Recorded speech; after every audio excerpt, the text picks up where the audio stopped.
Hi, welcome to the Gamesplainer. I'm Jeff the Gamesplainer, and today I'm Gamesplaining City of the Big Shoulders. So I have set the game up for 2 players. I have done the initial purchases. I've done a $35 on each of their shares, so it's $105 each, which means that each player is left with $70 in their own kitty. I've set up as a 2-player game. What is removed is there's a few of these cards, a few of these cards, and a few of those cards that are not in the game. And let's get going. So to start with, we go in order with purchasing. So this guy is going to purchase 20% of this company, which is all $70, followed by this guy who is going to purchase 10% of his own company because he believes in it that much, and that costs him $35. That player is going to pass. This player is going to purchase 10% of that company, which is another $35, and that will come up here. Okay, we now move to the second segment, which is each of them choosing what to play, and I think that he might play that one.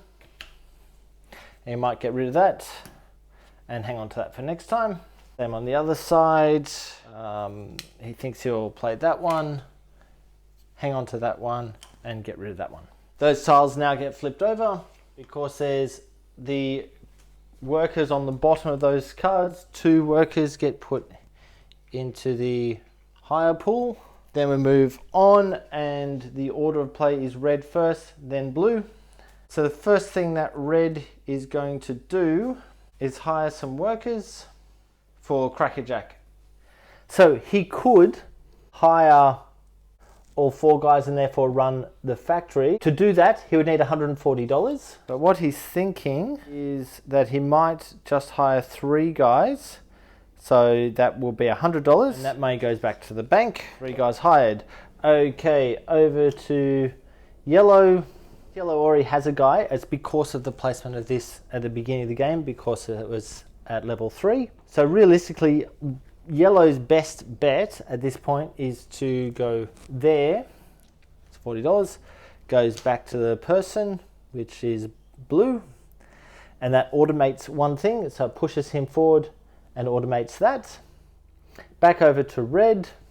Red is going to use his second guy to go there, which costs $20. Add the company back to the individual. That gains him one of these guys, which will stand there. So when that factory runs, he'll now get a point. Blue needs to go there, and he will purchase that tile. 50 money to the bank. Please watch out for where the money is going to. That's a really crucial mistake that a lot of people make on this game, is when it goes to the bank, when it goes to an individual, when it goes to a company, and when it comes from an individual or a company. So we're out of guys to be able to put down, so we move on to the next portion of the game, which is here, and this is where the factories actually run. So Swift will go first because he's furthest forward on that track. He will spend $10 to get to blue. They come out of Haymarket. He'll then spend another 10 to get that pink. Because he can afford it, it might actually be worth his while to get the other blue and pink. So 20. Because they can be used on a future turn, they don't have to be placed right away. This factory isn't going to run this turn, so he needs more workers to be able to make that run, but at least he'll have stuff to help him out in future. This then runs, so the pink and the blue go back to Haymarket to run that, which gets him 2 goods. He sells those 2 goods to the pig spot, which is just there. They're selling for $50 each, so it's $100 gone up with that $50 bonus, so it's $150. And he's going to put that out, so there's $15 per 10% share. He's got 3 of them, so it's $45 over here. And he has a 10% share, which means he gets another 15. And then the rest of those shares, so kind of the unsold shares, come back into the company. That's $90 coming in. Because $60 worth of shares were put out to owners, which is higher than the 35, that pushes him forward. If it was double, so for 70 or more, that will push him forward too. If it was less than $35, it would have stayed where it is. If you didn't put shares out at all, it would have devalued the company. Now go over to Crackerjack, because Crackerjack is the other company available at the moment. Before we do that, however, because there's an empty spot, everything moves down and 3 more come out. Crackerjack needs brown. He really needs another worker, but he doesn't have that at the moment, so just a brown will be fine. So that's $10 for that one. So that's $10. And he might actually purchase some stuff just to get the colors moving through. So he'll purchase those two for another $20. That will do. And then we push all of them forward and refill that spot. He could turn to brown into one other color if he wished to. Just doesn't need to at the moment, but that is the other thing that you can do and why Haymarket's there. I don't think I went through that in the actual rules. You can spend any number of pairs of color for one individual color up in Haymarket. Okay, so Crackerjack is now going to use that one good to get 2 products back. He'll then sell those 2 up there.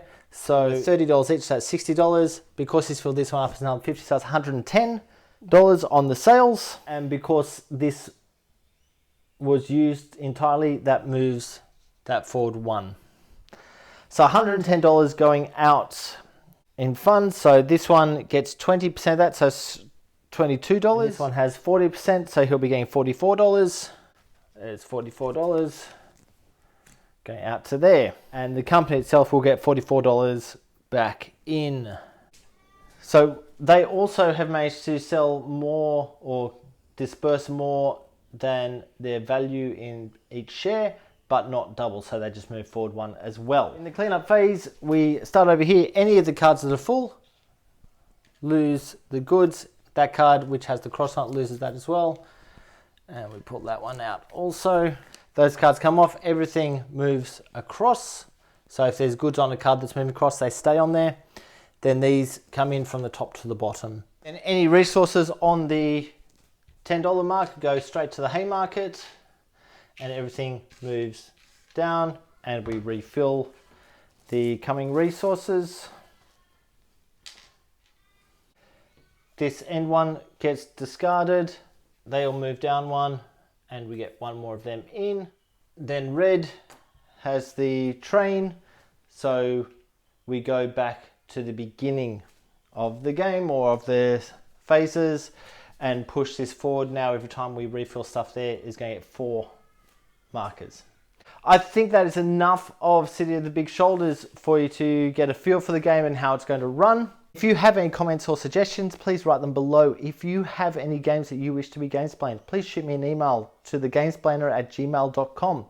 Follow me on Instagram and Twitter @thegamesplainer to keep up to date with the games that I'm playing. Subscribe to my videos to keep up to date with the games that I'm gamesplaying. And until next time, enjoy gaming.